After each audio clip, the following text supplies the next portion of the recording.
Bonsai merupakan seni menanam pohon miniatur dalam pot yang berasal dari negara Jepang.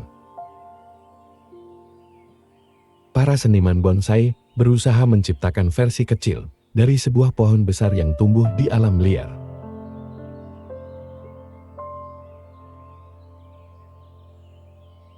Sebenarnya untuk apa orang menginginkan tanaman versi kecil seperti bonsai?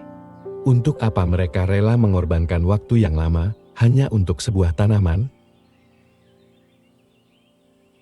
Mungkin orang ingin menikmati pemandangan yang biasanya hanya bisa dilihat di alam liar dalam ruang yang lebih kecil.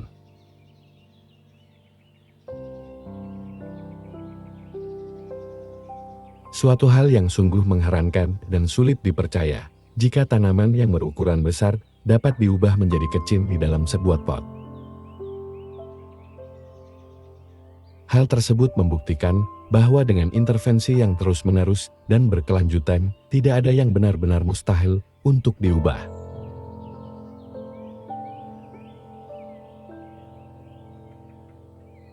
Para seniman bonsai berusaha mengendalikan pertumbuhan pohon agar tetap kecil melalui pemangkasan cabang maupun akar secara teratur. Proses menanam bonsai membutuhkan kesabaran dan ketekunan. Karena proses tersebut membutuhkan waktu bertahun-tahun, bahkan puluhan tahun, agar dapat mencapai bentuk maupun ukuran yang mereka inginkan. Intervensi terus-menerus yang dilakukan dalam masa pertumbuhan tanaman bonsai, pada akhirnya dapat membentuk pertumbuhan serta perkembangan tanaman sesuai dengan yang diinginkan.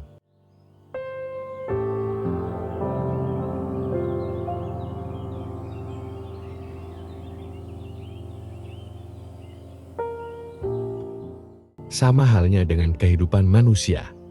Lingkungan sekitar yang mempengaruhi seseorang terus-menerus, pada akhirnya akan merubah karakter serta perilaku orang tersebut.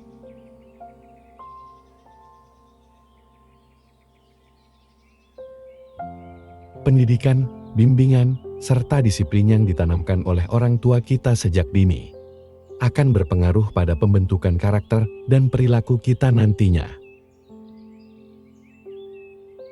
Seperti halnya pada tanaman bonsai, intervensi-intervensi yang terus-menerus dapat merubah karakter seseorang, terutama jika hal tersebut dilakukan pada masa-masa pertumbuhan.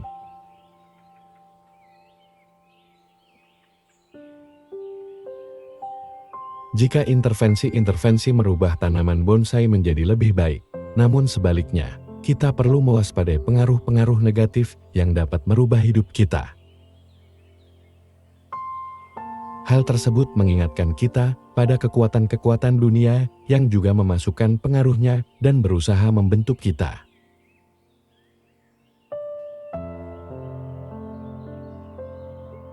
Seorang pekerja yang jujur dan rajin, jika bekerja di lingkungan dengan persaingan yang tidak sehat, serta penuh dengan intrik, lambat laun pengaruh lingkungan tersebut berpotensi besar mempengaruhi dirinya.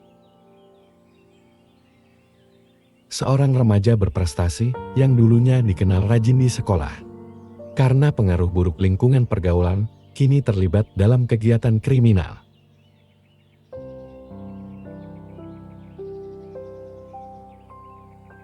Penting bagi kita agar tidak mudah terpengaruh oleh pengaruh-pengaruh negatif dari lingkungan sekitar.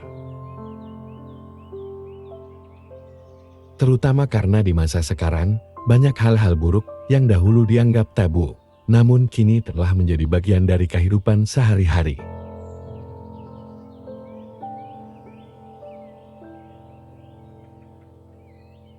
Perkembangan teknologi, perubahan sosial, dan peningkatan pemahaman tentang arti dari suatu kebebasan telah mengubah pandangan orang terhadap berbagai hal. Yang pada akhirnya, hal tersebut akan melonggarkan batasan mengenai apa yang boleh dilakukan dan apa yang tidak boleh dilakukan.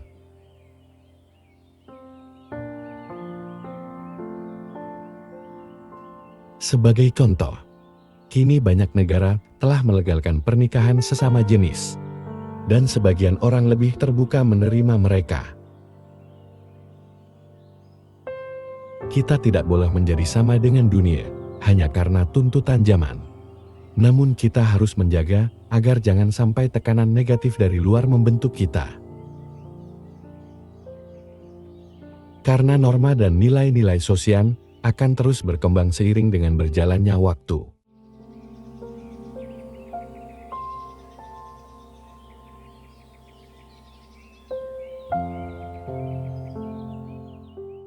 Batu karang keras yang seolah-olah tidak bisa ditembus, pada akhirnya dapat terkikis oleh terjangan air laut.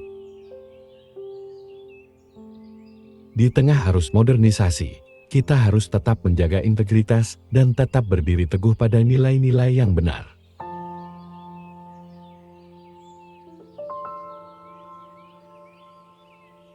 Dunia akan semakin terbuka, berhati-hatilah dengan pengaruh negatif yang bisa merusak moral dan nilai-nilai kita. Ingatlah bahwa yang benar tetap benar, meski lingkungan kita berubah. Jadikan dirimu seperti cahaya di tengah kegelapan. Dan jangan biarkan pengaruh buruk mengubah siapa dirimu sebenarnya. Dan ingatlah, pengaruh negatif bisa datang dari mana saja. Namun, dengan hati serta pikiran yang jernih, kita akan tetap berada di jalan yang benar.